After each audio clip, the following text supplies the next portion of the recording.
Hai semua, selamat datang di channel Baca Saham. Pada video ini, kita akan bahas satu topik dengan judul Jika Indonesia Resesi Ekonomi, Saham Gimana? Untuk itu, simak video ini sampai habis ya, agar mendapat pemahaman yang utuh. Beberapa waktu ini, kamu tentu sering mendengar berita yang memuat prediksi tentang resesi ekonomi di Indonesia. Katanya kemungkinan terbesar akan terjadi di triwulan 3 2020. Beberapa orang penting di negara ini juga menyampaikan pendapat yang sama, dengan dasar analisanya masing-masing. Itu menjadi hal yang cukup mengkhawatirkan, bukan? Apalagi melihat beberapa negara besar seperti Singapura, Jepang, Amerika, dan lain sebagainya yang sudah mengalami resesi terlebih dahulu. Nah, sebelum lebih lanjut, sebenarnya resesi itu apa sih? Dan kenapa resesi sangat mengkhawatirkan? Resesi merupakan kondisi ekonomi suatu negara yang mengalami GDP negatif selama 2 kuartal berturut-turut. Kalau kita lihat GDP Indonesia tahun 2020, di triwulan 1 tumbuh 2,97%, dan di triwulan 2 minus 5,32%. Itu artinya, penentuannya akan ada di triwulan 3 2020. Apabila GDP-nya negatif, bisa dikatakan Indonesia masuk fase resesi. Namun, jika GDP-nya ternyata positif, negara kita bisa menghindari fase tersebut. Itulah alasan banyak pelaku pasar yang menunggu informasi GDP di triwulan 3 sebelum mengambil keputusan untuk melakukan pembelian saham. Terus, apa yang harus kita lakukan jika resesi terjadi di Indonesia? Bagaimana dengan pergerakan harga sahamnya? Seperti yang kita tahu bersama, paling tidak, Indonesia pernah mengalami 2 kali krisis, yaitu tahun 98 dan 2008. Krisis tersebut berdampak pada penurunan harga saham yang signifikan, dengan persentase sekitar 50%. Saya sudah pernah membahas materi ini di video dengan judul Market Crash tahun 2020. Kamu bisa nonton video tersebut untuk mendapat informasi lengkapnya. Nah, untuk video ini, saya mau sharing beberapa tips yang bisa kamu lakukan apabila terjadi resesi di triwulan 3, di mana harga saham turun signifikan. Pertama, pahami bahwa resesi pasti akan berakhir. Jika misalnya di triwulan 3 nanti terjadi resesi, apakah negara ini akan selamanya berada di kondisi itu untuk tahun 2021, 2022, 2023, dan seterusnya? Tentu tidak, bukan?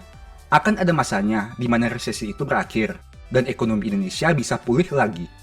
Nah, jika kamu sudah yakin dengan hal itu, poin berikutnya yang kamu harus pikirkan adalah bagaimana kita bisa memanfaatkan momentum resesi untuk memaksimalkan portofolio. Ada 2 jawaban yang sebaiknya diperhatikan. Pertama, melakukan pembelian saham saat harganya sudah sangat murah. Kedua, lakukan langkah pertama tanpa kehabisan dana. Ingat, kamu mau berdebat teori ini itu, analisa ini itu, tapi kalau tidak beli sahamnya, tetap saja portofoliomu tidak kemana-mana. Setelah memahami konsep pada poin pertama ini, kita masuk ke langkah berikutnya. Kedua, tentukan 1-2 saham terbaik dari seluruh saham yang ada di portofolio. Saham A dibilang murah, kamu beli. Saham B dibilang murah, kamu beli. Saham C dibilang murah, kamu beli. Saat saham D sudah sangat murah, kamu tidak bisa beli, karena sudah tidak ada sisa dana. Poin kedua ini bertujuan agar kamu bisa fokus kepada 1-2 saham terbaik jika resesi itu datang. Meskipun kamu punya 10 saham murah dan berfundamental bagus di portofolio, tetap saja jangan average down 10 saham itu, kecuali kamu Hotman Paris yang punya duit sangat banyak. Dari 10 saham, perkecil lagi menjadi 1-2 saham yang menurutmu best of the best. Kriteria pemilihan bisa dilihat dari valuasi murah, fundamental bagus, growth dividend, market leader, dan masih banyak lagi. Intinya, kamu hanya akan membeli 2 saham itu saja dan melupakan 8 saham lainnya. Ketiga, hitung sisa dana yang dimiliki dan bagi proporsi di 2 saham terbaik. Sisa dana yang kamu punya sangat berpengaruh terhadap psikologi saat resesi datang. Orang yang punya dana banyak tentu bisa lebih tenang dibanding mereka yang hanya punya dana pas-pasan.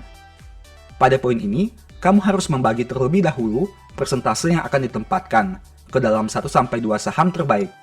Misalnya, saham A dialokasikan 40% dan saham B dialokasikan 60%.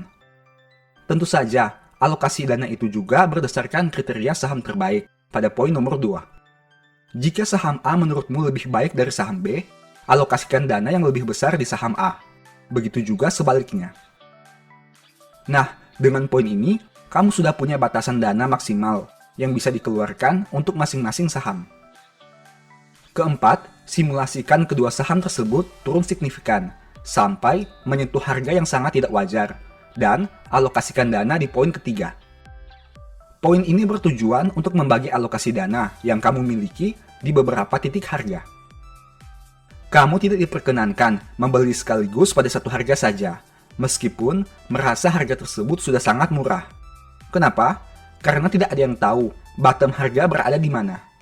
Sebaliknya, kamu bisa menggunakan metode dollar cost averaging pada kondisi ini. Dari setiap penurunan harga, sudah ditentukan akan masuk di harga berapa dengan jumlah berapa banyak. Supaya lebih optimal, kamu bisa gunakan sistem piramida, di mana semakin dalam harga sahamnya turun, semakin besar jumlah lot yang dibeli. Dengan catatan, kamu sudah sangat yakin dengan saham tersebut, karena metode ini cukup beresiko.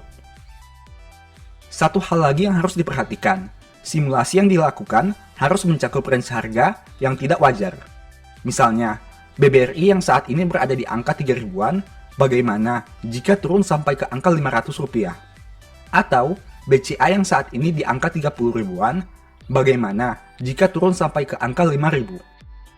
Dengan antisipasi seperti ini, tentu money management yang kamu miliki menjadi lebih baik. Bisa tidur malam dengan nyenyak, tanpa berpikir besok saham akan naik atau turun. 5. Lakukan simulasi untuk mekanisme poin 3 dan 4. Setelah merancang metode money management dan saham apa yang akan dibeli, selanjutnya kamu butuh melakukan simulasi apabila kondisi poin 3 dan 4 itu terjadi. Tujuannya apa? Agar ketika hal itu menjadi kenyataan, psikologimu sudah siap dan tidak goyah dengan berbagai tawaran saat itu.